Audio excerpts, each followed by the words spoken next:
My name is Michael Kimmel. I'm going to explain to you why angry white men are so angry, or why some white men are so angry. I think the easiest way to describe this is to tell you the story of how I first encountered some angry white men. I was on a TV show in which I was the opponent or the commentator to some men who claimed that they, white men, were the victims of reverse discrimination in the workplace.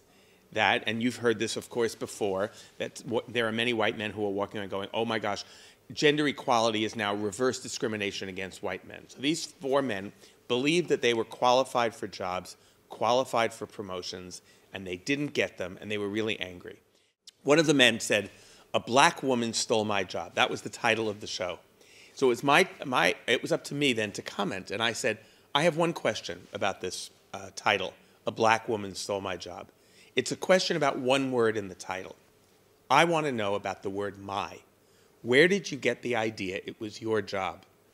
Why isn't the title of the show, "A Black Woman Got the Job," or "A Black Woman Got a Job"? And in that one word, I think we have the clue to why so many white men feel so angry. It is a sense of entitlement. They felt that that was their job.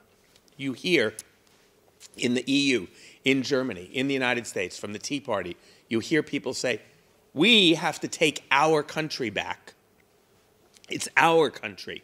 That idea that we have to take it back is part of what motivates angry white men.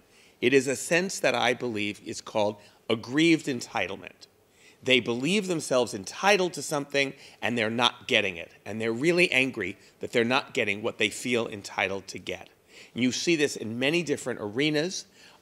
In the book that I wrote, I talk about the men's rights groups, which I know you have in Germany as well, men who believe that they are the victims of reverse sexism. Father rights groups. I talk about men who beat and kill their wives and their girlfriends. I also talk about angry white boys, all of the rampage school shooters. You haven't had as many as we have. We have one every few weeks. And also, what I'll speak about this evening is angry white men on the extreme right, neo-Nazis, white supremacists, white nationalists, who also have that idea that this was their country and that they need to take it back, and it was taken from them. Now, the angle that I take on this is that it's not just about politics, it's also about gender. It's about masculinity. These men believe that they have been emasculated, that they've had their manhood taken from them and given to all these undeserving others. So part of what I will talk about this evening is how to, quote, gender the politics on the extreme right, how to see the white supremacists and neo-Nazis in a context of reclaiming masculinity, a masculinity they felt entitled to, that's been taken from them, and that now they want to take back.